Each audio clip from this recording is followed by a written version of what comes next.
Hello friends, this is Miss Medico channel, and today's topic of discussion is therapeutic uses of adrenaline. If you like my videos, please subscribe my channel, press the bell icon for further notifications. So let us start. Therapeutic uses of adrenaline. हम लोग आज discuss करेंगे uses of adrenaline. इसके लिए mnemonic याद रखें ABCDE। ये है यूजेस ऑफ एड्रेनलिन। ABCDE। सबसे पहला जो यूज़ है दैट इज़ एनाफाइलैक्टिक शॉक। हम लोग एड्रेनलिन का यूज़ एनाफाइलैक्टिक शॉक में करते हैं। Now the question arises, what is anaphylactic shock? Anaphylactic shock एक सीवियर लाइफ थ्रेटनिंग सिचुएशन है जिसमें पर्सन को जो है एलर्जिक रिएक्शन होती है, उसका वो शॉक में चला जाता है, उसका बीपी लो होता है, उसकी जो ब्रीथिंग है वो रेस्ट्रिक्टेड रहती है, ब्रीथिंग प्रॉब्लम्स आते हैं, उसका पल्स वीक होता है, फीबल पल्स होता है due to the exposure to any allergen that may be due to food और पोलन और एनी मेडिकेशन। ये होता है एनाफाइलेक्टिक शॉक। और जब भी ऐसी कंडीशन हो, एनाफाइलेक्टिक शॉक हो, तो उसमें हम लोग एड्रेनलिन का इस्तेमाल करते हैं। एड्रेनलिन जो है, क्योंकि हमारा पेशेंट जो है वो शॉक में होगा, उसका बीपी लो होगा, उसको पल्स फीबल होगा, उसकी हार्ट रेट कम होगी। तो क्योंकि आपको पता है, हमने पिछले लेक्चर में पढ़ा था कि एड्रेनलिन एक कार्डियक स्टिमुलेंट है।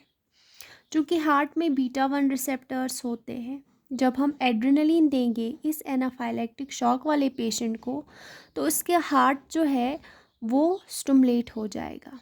कैसे स्टिमुलेट हो जाएगा? बीटा 1 मीडिएटेड स्टिमुलेशन होगी। मतलब बीटा रिसेप्टर जो है वहाँ पे स्टिमुलेट होंगे और उनसे कार्डियक स्टिमुलेशन होगी, हार्ट रेट बढ़ जाएगी और फोर्स ऑफ कंट्रैक्शन बढ़ जाएगा। एक तो ये होगा एड्रेनलिन से।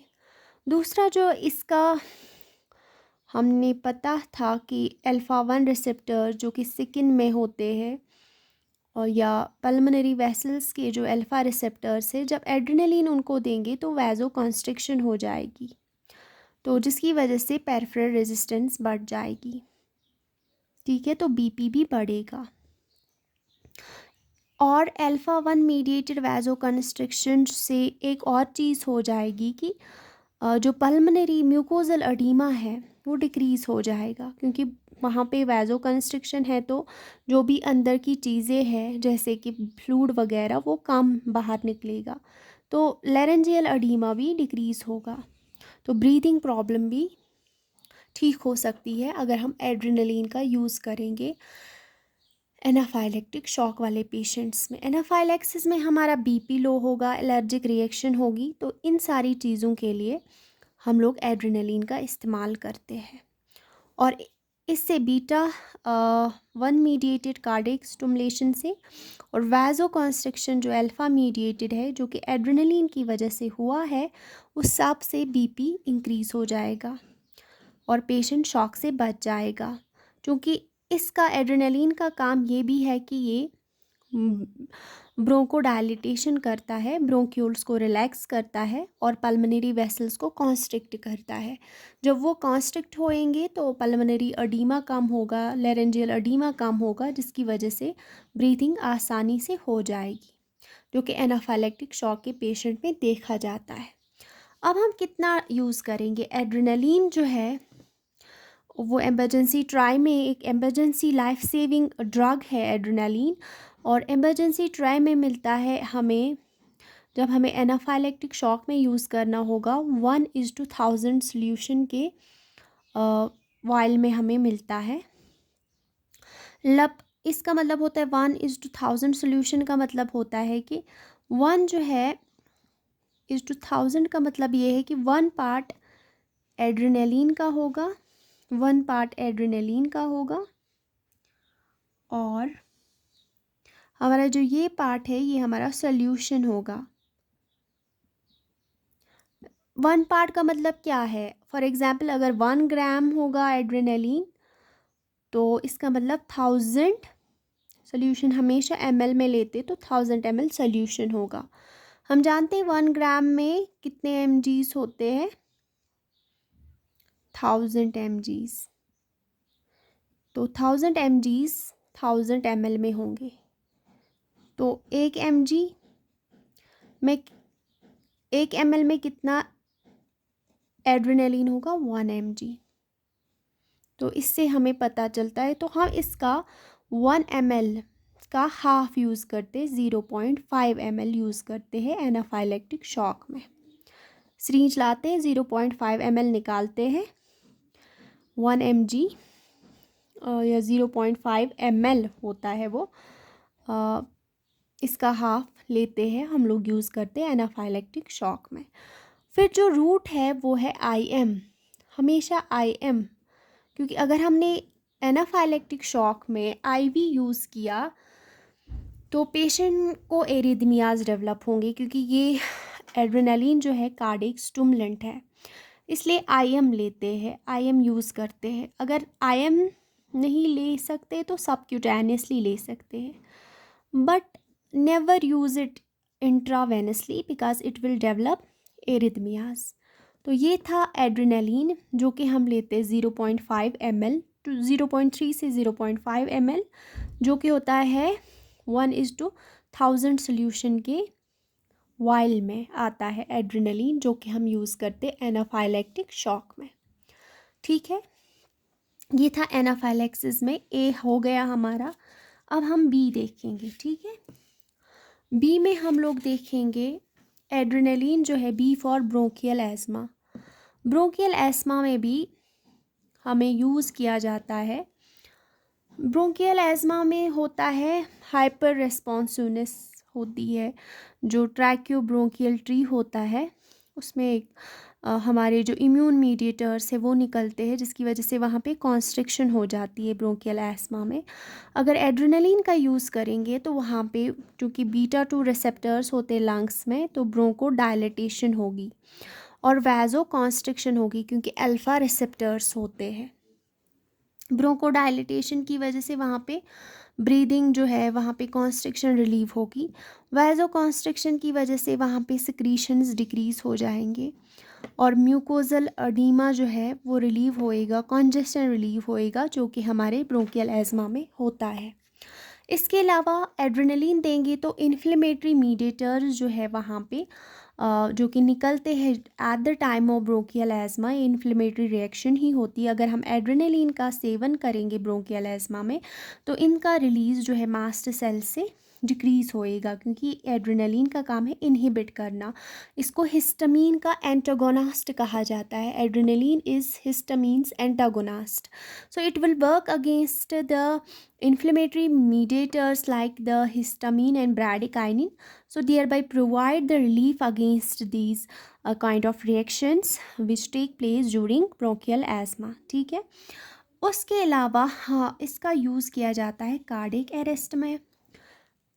कार्डियक अरेस्ट जो है इसमें स्टॉपेज होता है, जो कार्डियक एक्टिविटी होती है वो बिल्कुल स्टॉप हो जाती है, हार्ट बीट जो है वो बंद हो जाती है, हार्ट जो है पंप करना, हार्ट कॉन्ट्रैक्ट करना, सब कुछ अरेस्ट हो जाता है। हार्ट अरेस्ट या कार्डियक अरेस्ट में सडन कार्डियक अरेस्ट भी इसको कहते हैं। इसमें लॉस ऑफ कॉन्शियसनेस, क्योंकि जब हार्ट स्टॉप करता है बीट करना तो ब्लड नहीं पहुंचेगा ब्रेन को, तो कोमा में इंसान जा सकता है, लॉस ऑफ कॉन्शियसनेस हो सकता है, बीपी बिल्कुल ज़ीरो होगा, पल्स बिल्कुल ज़ीरो होगा, कार्डियक अरेस्ट में है। ये एक लाइफ थ्रेटनिंग कंडीशन है और इस लाइफ थ्रेटनिंग कंडीशन में हम लोग कार्डियक अरेस्ट के पेशेंट में सबसे पहले हम लोग CPR करते हैं, कार्डियोपल्मोनरी रिसिस्टेशन, कार्डियक मसाज वगैरह करते हैं इसमें।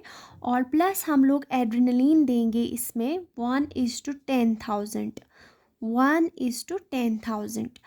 और इसमें जो रूट है वो हमेशा IV इंजेक्ट किया जाता है।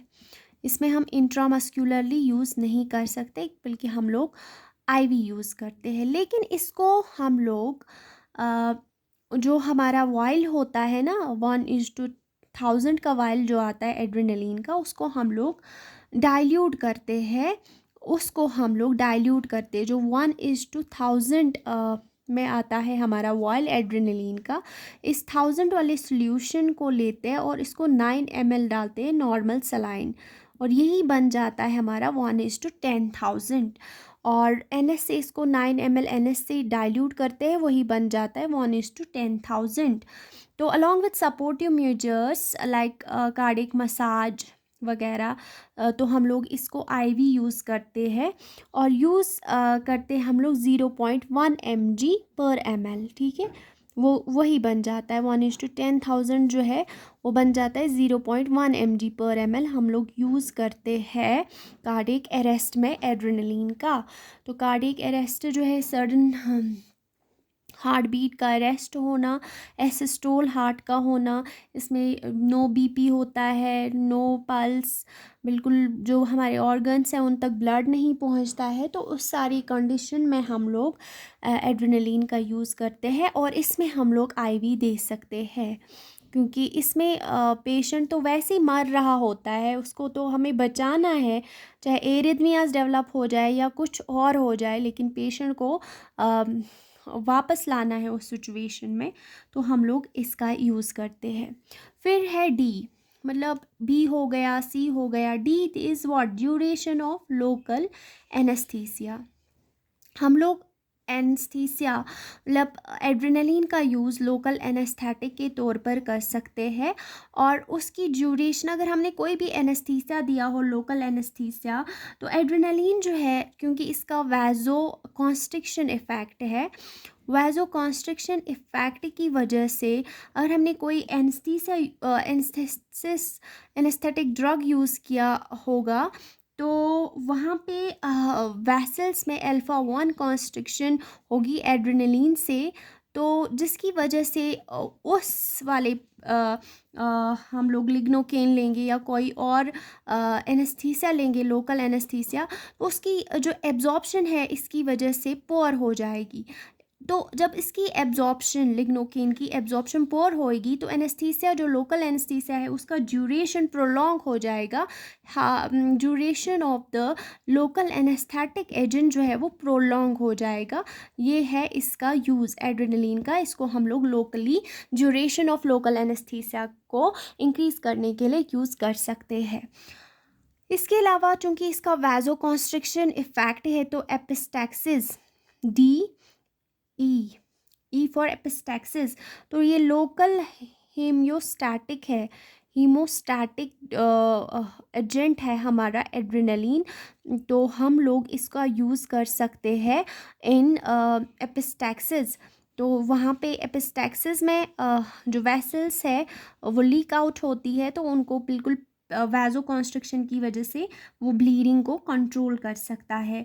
तो हम लोग इसका एड्रेनलिन का यूज़ कर सकते हैं जब टूथ एक्सट्रैक्शन करनी हो, या ENT के छोटे मोटे प्रोसीजर्स, टूथ एक्सट्रैक्शन के बाद कर सकते हैं, या ईयर नोज थ्रोट के कुछ लोकल प्रोसीजर्स करने हो, तब हम इसका यूज़ कर सकते हैं। वैसे तो आई में एड्रेनलिन की पुअर पेनिट्रेशन होती है, लेकिन इसका एक प्रो ड्रग यूज़ कर सकते हैं हम लोग।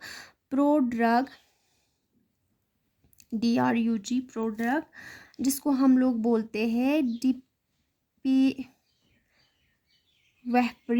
डिपिवेफ्रीन इसका प्रो ड्रग, जो कि ग्लाकोमा की कंडीशन में यूज़ कर सकते हैं। तो ये था हमारा यूजेस ऑफ एड्रेनलिन। अगर कोई भी क्वायरी हो कमेंट सेक्शन में कमेंट कीजिएगा, let me know what's your query. तो प्लीज़ सब्सक्राइब कीजिएगा मेरी चैनल मिस मेड को। Thank you.